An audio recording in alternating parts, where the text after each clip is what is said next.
Mr. Aduragbemi Fasakin is a trailblazer in African agribusiness. He's an award-winning agribusiness development consultant, organic farmer, and public health educator.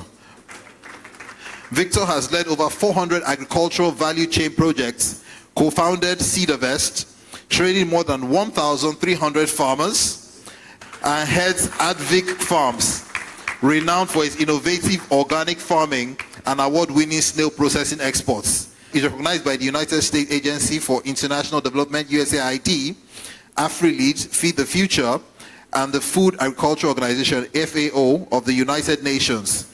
And he was honored as the best MDGs advocate in the Southeast. He continues to inspire and equip the next generation of African agripreneurs. Please welcome Mr. Aduragbemi. We'll be showcasing his videos. In an era of growing population and changing climate, the issue of food security has never been more urgent. At the heart of these challenges lies agriculture, the backbone of our global food system. At Advic Farms, we believe meeting this challenge starts with how we farm. On our snail farm, we use smart technology to track temperature and humidity, so our snails grow in a perfect environment, healthy and stress-free. But it doesn't stop there. We process what we produce, oven-dry snails, stone-free of other rice, plantain flour, palm oil, with a commitment to quality you can taste. For us, it's about nourishing people, creating jobs, and building a food-secure future.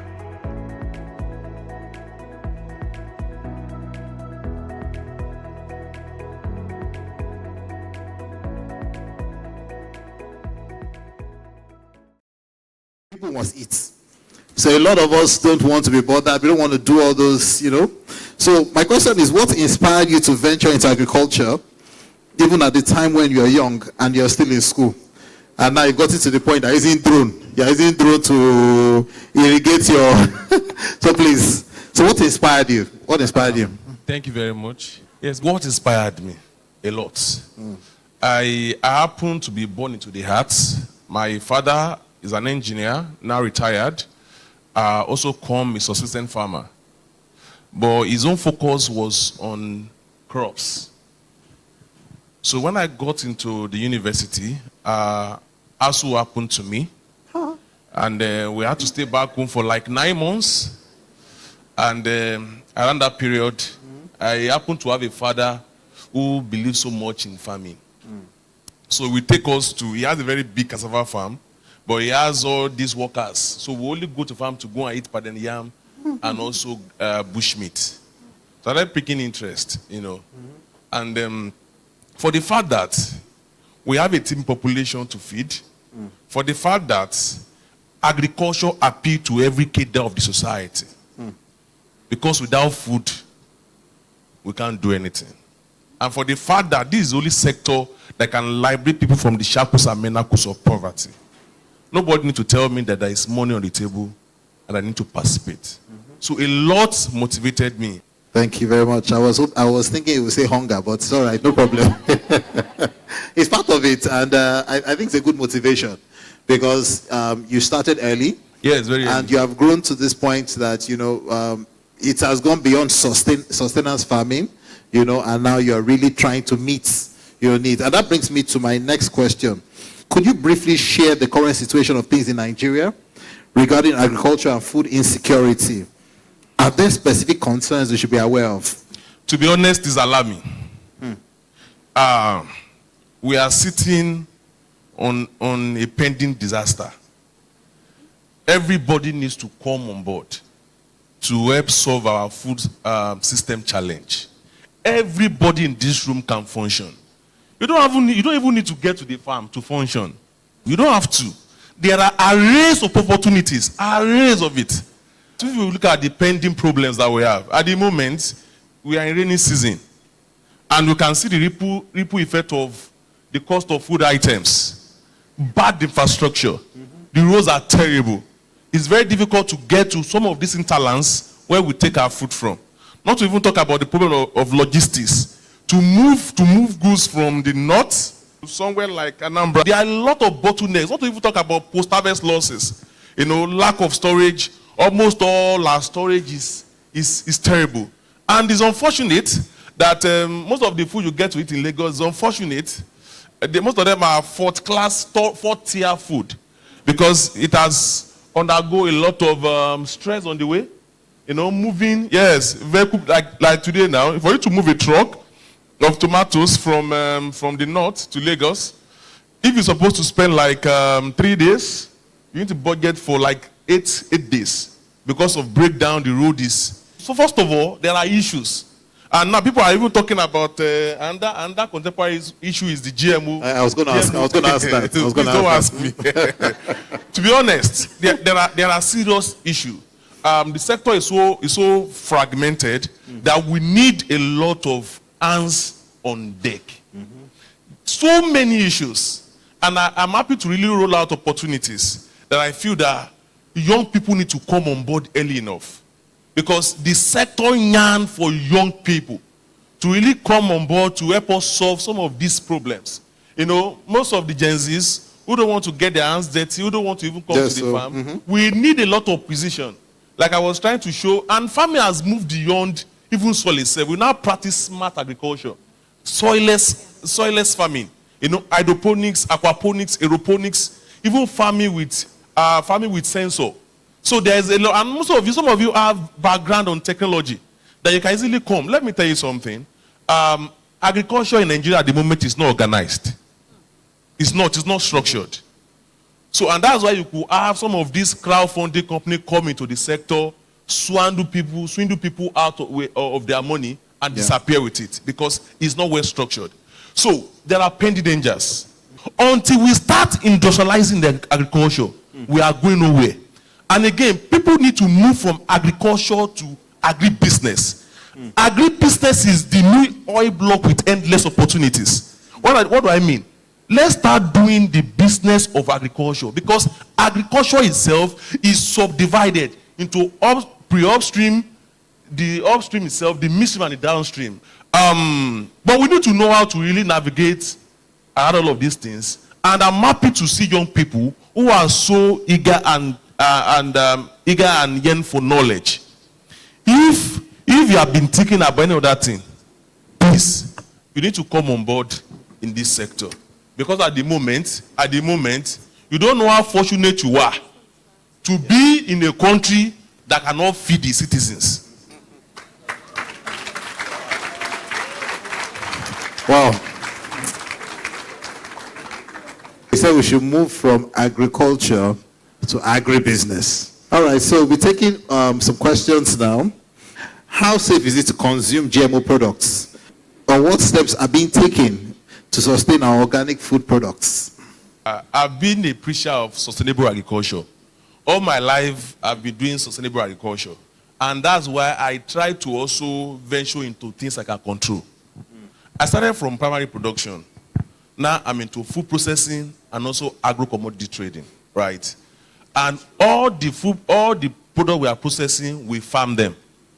And it's unfortunate that you have been eating GMO for like 5-6 years. It's just coming to limelight because people have decided to now mainstream it.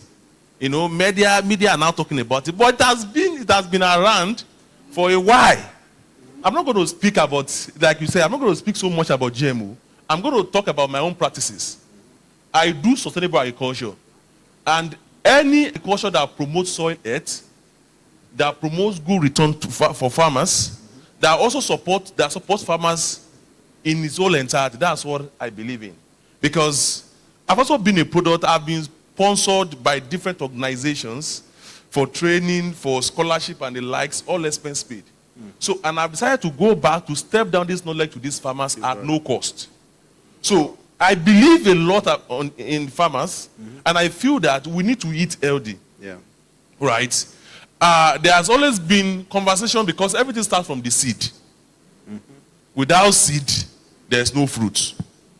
There has been conversation around there are improved. So let me even take you down to that seed, because where the whole GMO conversation is coming from is the part of the seed. Yeah. That some of our seeds are not viable. We are not getting good tonnage. Right. There are improved hybrid seeds. There are fourth filler generation, second filler generation, third filler generation of seed. F-I-L-L-E. Yes. generation of seed. And there are improved hybrid, and there are also GMO seed. And to even make a whole set of these things, even the GMO we are talking about, most of it emanated from our labs in this country. Yes. Some biotechnological labs. Even the maize we are talking about originated from Nigeria. Really? Some of the maize that we are consuming should be meant for animals. You should be eating sweet corn. Am I communicating? Not even the corn you are communicating. But again, we have a population bigger than what our food system can sustain and contain. So the GMO is here. Unfortunately, we have been consuming it, but I'm a preacher of sustainable agriculture. And this is what I want to take away from here. Please, any practice that doesn't encourage your farmers to get better yields, that doesn't encourage your farmers to be able to go back to their farms without having to keep paying for seed every now and then, is not a good practices. But again, some of your big farmers cannot plant, the seed they have at the moment, because they will not get good yields. Again, there has not been support. So you have to be the one to clear your land yourself. You are in a country that they don't even subsidize agriculture. So, and again, sorry to say, food price is not coming down anytime soon. That is unfortunate, because there has never been funding, like real-time support to subsidize this agriculture. We also have some states who are also doing like 50% subsidy. Farmers provide their land, they clear the land, they provide the fertilizer, they provide every other, including harvesting. They will also be the one to look for market. And you are expecting to get very good return. Even when government, you can easily voice and say, please, let's control this price. And unfortunately, we don't even have subsistence food in our stores. In our barns, in some of our warehouses that can even sustain the country. So we are sitting on a serious disaster. Okay. Thank you very much. I would have loved to take a few more questions from the audience, but I think we are running out of time. Just by way of show of hands, how many youth do we have in here that are involved in agriculture or the agribusiness value chain? If you're here, these are the real MVPs. I'm interested. I like food, so I want I like food, so I want to be encouraged that there are people that are making sure that food stays on my table. Please clap for them now. They are the real MVPs. All right, so the last question, because of time. I think after that, we'll just take one brief one for everyone else, and we can wrap up this session. So, opportunities for young people is very important. Some people are already in the value chain, and like you said, the next oil is agribusiness. So, please, for young people, opportunities that they can latch onto, please open up. Thank you very much. Agribusiness is the next frontier. So I'm going to try to help you make a better sense of it, starting from the farming itself, which is the heart. Farming is different from every other opportunities. It's just part of the opportunities. See, every part of farming is profitable. It's just that there are short term, there are long term.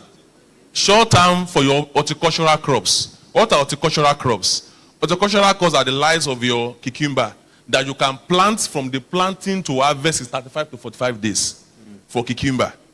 You can do tomatoes. We have 190 days and 120 days. Your tomatoes, pepper, and okra. Those are farming. You can also decide to also farm food crops. You can decide to also farm cash crop. You can also see the revolution that is happening in cocoa as well. Like everything is going up, and it's just a result of what is happening in Cote d'Ivoire and Ghana. They have a serious issue with climate change. And again, don't forget that in those climes, Cote d'Ivoire and Ghana, their cocoa is regulated by the government. But in Nigeria, it's a liberalized market. So we also pray, because Cote d'Ivoire are coming. In another 2-3 years, we might not see the money we are seeing now if our farmers and government don't also take proactive measure. That is farming itself. You can do a lot. They are around you for farming. The hydroponics, smart farming, and the like. So let's go to production and technology, which is where I feel young people need to come on board. There is a whole lot of value chain that can be tapped. Part of it is smart farming, hydroponics. You don't need so much. And also for soilless farming, you can farm with your coconut husk. They are potting soil, coconut husks, cocoa pits. Just to get it, you just dissolve it, you can plant on it. You can turn this your flower vase in your small house to do your food gardens. Get sack. All these are bad, and also some. Please turn your flower vase, your flower garden to edible garden, where you are able to get. Yes, you are able to get, because your food is your medicine. Get nylon bags. You don't need so much. Get a potting soil or get cocoa pit. They are selling it. Cocoa pit is made from coconut husk. Just dissolve it with water and you plant there, right? For technology, you can decide to now start looking for how to solve the problem that extension officers are facing. We need at the moment, an extension officer to 1,000 farmers. How can they function? How can they work? But technology can solve this problem through the deployment of sensor. Sensor will send information to the cloud. Cloud will turn the information to SMS to the farmers. Young people can function in this part of technology. We have the part of sales and marketing. See, every one of you are a good marketer. Because if you have the ability to post on social media, especially TikTok, then you can sell farm produce. Farmers are languishing in the farm. They don't know, especially in Benue, they don't know where to sell to. All you need to go is to go to meet them, tell them about what you want to do, take a picture, and some of you even know how to generate content that can really drive. If you are even looking for diary content, and also to help these Osun girls, go to the farm, take these pictures, take the picture of the harvest and post. You can start selling and be making money from it. The part of research and technology, research development. This is where we have blogging for those who like to write. You can start writing and start interviewing these farmers. We are also looking for people in terms of research. There's a lot of information sitting down at the research center that doesn't even trickle down to the farmers. Some of you have breakthrough innovations that the farmers need. And you're not talking about, some of you have even done this in your tertiary institution. Like you went on a research and you're able to get breakthrough innovation. And you are still not talking about it. Please, we need that. And the part of logistics, we need to move the farm produce from point A to point B. Some of you have a vehicle, you even have a small space bus in the farm, in your house, and you are doing nothing with it. Just simply going to my 12. I've followed one woman on the X. She normally talks about how she's moving. She's a personal shopper. You can start doing personal shopping for farm produce, moving it from point A to point B. Let me shock you. Lagos is a big market. Yeah. And every blessed day, the markets keep yearning for more. And I'm going to leave you with this. The irony of modern civilization is that every day, every night, one person is going to bed hungry. You can either see a problem or an opportunity. I want you to really join this agri community and be blessed for life. Because this sector is huge, is enormous. Please, while you're also at it, please get education. Because you can never assume knowledge in farming, in agriculture. Thank you very much. Thank you very much. Massive. So please, he has shown us different ways in which we can key into the agribusiness value chain.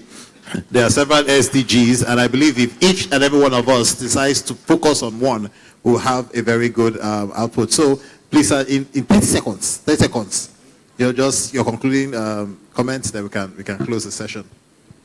So I'm going to say, do it afraid. Don't be scared. And if you're also looking to start agriculture, you don't know where to go to, there's a soilless farm lab in Ogun State, being run by a young man called S.M.I.L.E. in partnership with MasterCard Foundation. There you'll be there for 3 months. You'll be giving stipends every month, and there's accommodation, right? You can start from there. All what they run there is soilless. There's hydroponics and the likes.